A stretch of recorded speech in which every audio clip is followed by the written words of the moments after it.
जादुई टीवी। सुनो, तुम्हारे बाबूजी तो कब के गुजर गए। अब उनका जो सामान है वो पड़े पड़े कबाड़ा हो रहा है। बेच ही दो, कुछ पैसे आ जाएंगी। बात तो सही है। अगले संडे फुर्सत में यही करेंगे। अगले संडे रोहित सारा सामान कबाड़ी को घर बुला के दे देता है। तभी उसकी नजर बाबूजी की पुरानी टीवी पर जाती है, जो इतने सालों तक कूड़े में पड़ी थी, फिर भी चमचमा रही थी।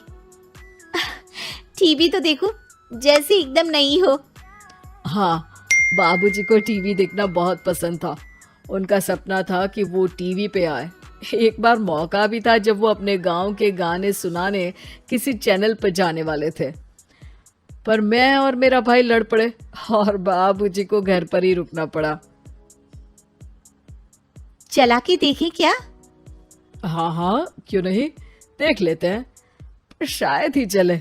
बाबूजी ने उस लड़ाई के दिन के बाद टीवी देखना ही छोड़ दिया था। टीवी चालू करने के लिए उसमें केबल वायर लगा दिया जाता है। एक न्यूज चैनल चालू हो जाती है। स्वर्ग की सीढ़ी के रास्ते हैं तीन, तीनों के तीन रास्ते हैं संगीन। पहला रास्ता है सांप की बीन, दूसरा रास्ता घर में बिछा कालीन, तीसरा रास्ता कलकत्ता से चीन। ये क्या बकवास खबर है, कुछ अच्छा लगा दो। अरे आप बोलो तो सही, कोई अच्छी खबर सुना देता हूँ। मेरा तो काम ही खबर देना है। अरे बाप रे, टीवी बात कर रही है। हाँ, ये न्यूज वाला मुझसे। हाँ हाँ, आपसे ही तो बात करूंगा ना, आपके घर में हूं तो। अरे ये सपना है क्या? तुम हमसे बात नहीं कर सकते? अरे सपना नहीं भाई साहब, ये टीवी जादुई टीवी है। बोलो, क्या खबर सुननी है, वरना ब्रेक लेने का टाइम आ जाएगा। सुप्रिया घबरा के टीवी बंद कर देती है। वो क्या था? अरे एक बार और चालू करके देखे, फिर से बात करेगा तो चैनल बदल देंगे। सुप्रिया फिर टीवी चालू कर देती है। अरे ऐसा कोई मुंह पे टीवी बंद करके जाता है क्या? मुझे बुरा लगा आपका नेचर। चाय पानी तो पूछो। सुप्रिया टीवी के बटन से चैनल बदल देती है। अब टीवी पर एक फिल्म चल रही है। अरे ये तो सूर्यवंशम है ना? हाँ, और ये ठाकुर को जहर की खीर दे दी और उसको पता भी नहीं है। ए भाई, खीर मत पीना, उसमें जहर है, मत पीना। ठीक है महाशय, जैसा आप कहें। हाँ। अरे आपकी बात मान ली, पूरी पिक्चर ही अब तो बदल जाएगी।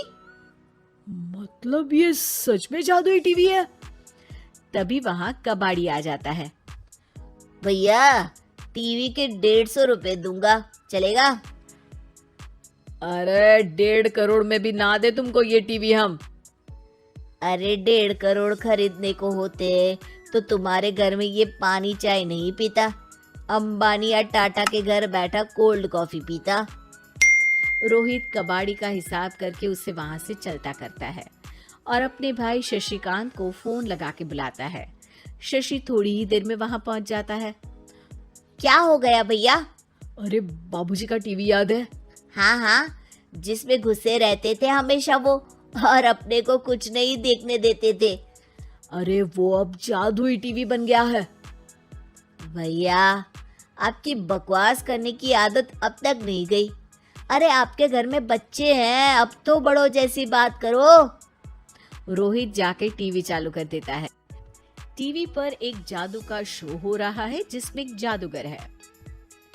अब मैं अपनी टोपी में से कबूतर निकालूंगा। श्रिंग ब्रिंग शरिंग बम फपा फुफी फुफा पाउ।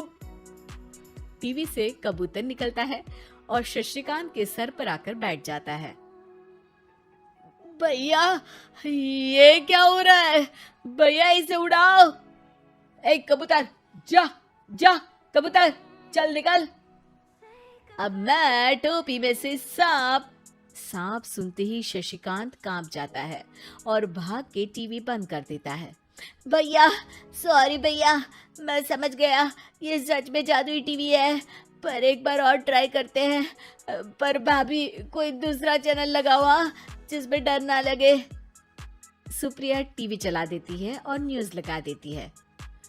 अरे कितने दिनों बाद मुझे याद आया, बताइए क्या खबर सुनाओ।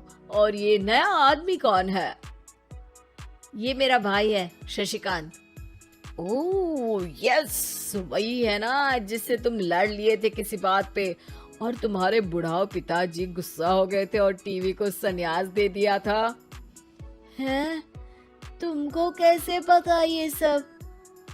इस टीवी में रहने वाले आदमी से लेकर कबूतर तक को तुम्हारे बाबूजी और तुम्हारी बातें पता है, इसलिए तो ये जादुई टीवी है। ये टीवी क्या कर सकती है वैसे? तुम जो मांगो दे सकती है। कहानी बदल सकते हो, खबर बदल सकते हो, कोई चीज मांग सकते हो। अरे भैया, ये टीवी मैं लेके जा रहा हूँ। बाबूजी का लाडला तो मैं ही था ना। अरे ऐसे कैसे? मैं बड़ा बेटा था, अब तक मेरे घर में टीवी थी ना। अब तक कहाँ गए थे पिताजी के लाडले? तुम्हारी गलती का एहसास भी है। अरे भैया ज्यादा ना बोलो वरना भूल गए, आपके दांत तोड़ दिए थे मैंने उस लड़ाई में।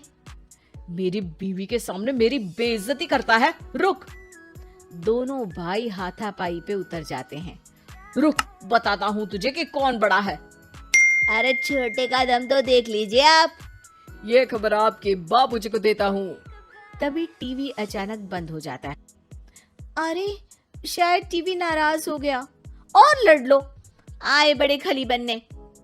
टीवी से एक तेज रोशनी निकलती है और टीवी में बाबूजी दिखाई देते हैं। बाबूजी आप? इतना चकरा क्यों रहा है? अपने बाप को नहीं पहचानता क्या? ये तो ऐसा ही है बाबूजी। प्रणाम बाबूजी। अरे चुप कर, तुम दोनों ही उल्टे हो। तुम्हारी वजह से मैंने टीवी में आने के सपने को छोड़ दिया, तुम्हारी लड़ाई की वजह से। और तो और, जितना मैं अपनी बीवी को नहीं देखता था उतना टीवी को देखता था, वो भी छोड़ दिया तुम दोनों की लड़ाई की वजह से। और अब मरने के बाद जब मैंने टीवी को जादुई टीवी बना दिया तो भी तुम इसका फल लेने की जगह लड़ रहे हो। अरे तुम तो लायक ही नहीं हो। अब तुमको बाबा जी का ठुल्लू भी नहीं मिलेगा। बाबूजी चले जाते हैं। टीवी बंद हो जाता है। रोहित और शशिकांत गिड़गिड़ा के टीवी के सामने हाथ जोड़ के बाबूजी को बुलाते हैं, पर टीवी सिर्फ धुआं निकालता रहता है।